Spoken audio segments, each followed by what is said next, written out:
Hello everyone, and welcome back to our channel. Today, we're embarking on a journey through time, exploring the rich and fascinating history of one of the world's major religions and philosophies, Buddhism. From its origins in ancient India to its global presence today, it's a story of wisdom, compassion, and profound transformation. So get comfortable, and let's dive in. Our story begins over 2,500 years ago in Lumbini, near the border of modern-day Nepal and India, with the birth of a prince named Siddhartha Gautama. Born into a royal family, Siddhartha lived a life of luxury, shielded from the harsh realities of the world. But his innate curiosity couldn't be contained within the palace walls. On several excursions outside, he encountered what are known as the four sights: an old man, a sick man, a corpse, and a wandering ascetic who had renounced worldly life. These encounters profoundly shook him. He realized that wealth and status could not protect him from the universal truths of aging, sickness, and death. This realization sparked a deep desire to find a way to overcome suffering. At the age of 29, Siddhartha made a monumental decision. He left his palace, his wife, and his newborn son to become a homeless wanderer, seeking enlightenment. For 6 years, he practiced extreme asceticism, subjecting his body to severe deprivation, believing this was the path to liberation. He studied with renowned teachers and pushed his physical and mental limits, but true understanding eluded him. He found that neither a life of extreme luxury nor one of extreme self-denial led to the end of suffering.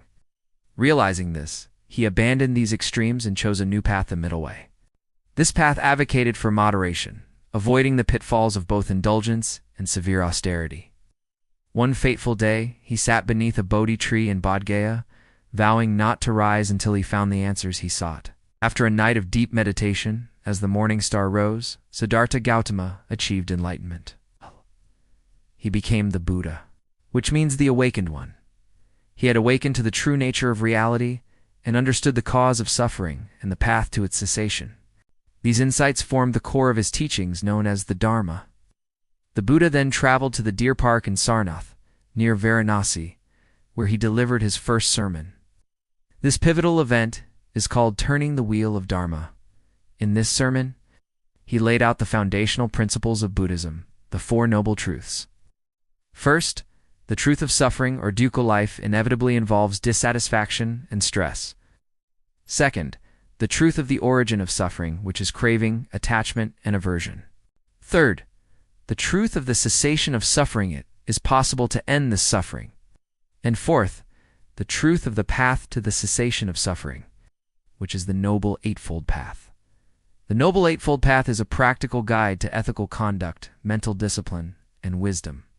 It includes right understanding, right thought, right speech, right action, right livelihood, right effort, right mindfulness, and right concentration. This wasn't a set of rigid commandments, but a path to be cultivated and walked by each individual. For the next 45 years, the Buddha traveled throughout the Gangetic plains of northern India, teaching his philosophy to a diverse range of people, from kings and merchants to farmers and outcasts. He established the Sangha, the community of monks and nuns who followed his teachings, dedicated their lives to the path, and helped preserve and spread his message. The early Sangha played a crucial role in codifying the teachings, initially through oral tradition. After the Buddha's passing around the age of 80, his teachings continued to spread. A series of councils were held by his senior disciples to recite and agree upon the exact content of his teachings, known as the sutras, and the monastic rules, the Vinaya. This ensured the preservation and accuracy of the Dharma for future generations. A major turning point in the history of Buddhism came in the 3rd century BCE with the Mauryan emperor Ashoka. After a particularly brutal war, Ashoka was filled with remorse and converted to Buddhism. He became one of history's greatest patrons of the religion. Ashoka erected pillars and stupas across his vast empire, inscribed with Buddhist edicts promoting nonviolence, compassion, and moral virtue. Crucially, he sponsored missionaries who traveled to spread the Dharma far and wide, to Sri Lanka, Southeast Asia, and even to the West.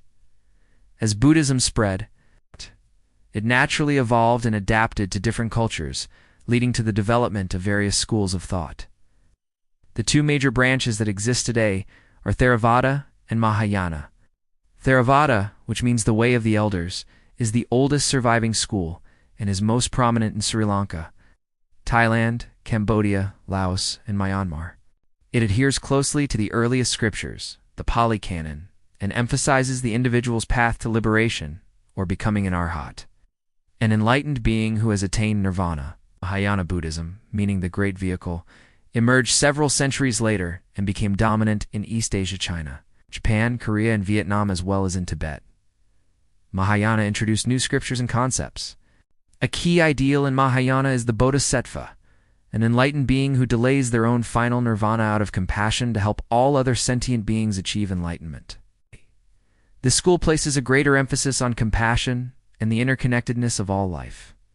From Mahayana, further schools developed. In Tibet, Vajrayana, or the Diamond Vehicle, emerged, incorporating unique tantric practices and rituals to accelerate the path to enlightenment. In China, Chan Buddhism developed, which later became Zen in Japan. Zen emphasizes direct experience and meditation over scriptural study to achieve sudden enlightenment. Buddhism's journey along the Silk Road was another crucial chapter. Monks, merchants, and travelers carried Buddhist ideas, art, and texts across Central Asia into China, where it profoundly influenced the culture, art, and philosophy for centuries.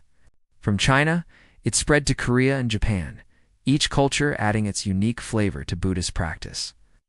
However, back in its homeland of India, Buddhism gradually declined, involving a resurgence of Hindu traditions and invasions that destroyed major monastic centers like Nalanda University, a renowned ancient center of learning.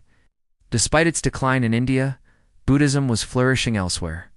Today, it is a global religion with an estimated 500 million followers worldwide.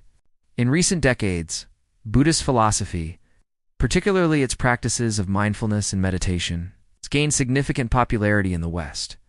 People from all walks of life are drawn to its message of inner peace, compassion, and its practical methods for training the mind and understanding the nature of reality. From a single man sitting under a tree to a global community seeking wisdom and peace, the story of Buddhism is a testament to the enduring power of a simple yet profound idea that suffering can be understood and it can be ended. It offers a timeless path of self-discovery and compassion that continues to resonate with humanity across cultures and millennia. Thank you so much for joining us on this historical journey today. If you found this video insightful, please give it a thumbs up. And don't forget to subscribe and hit that notification bell so you won't miss our next exploration. We'd love to hear your thoughts in the comments below. Till next time, stay curious.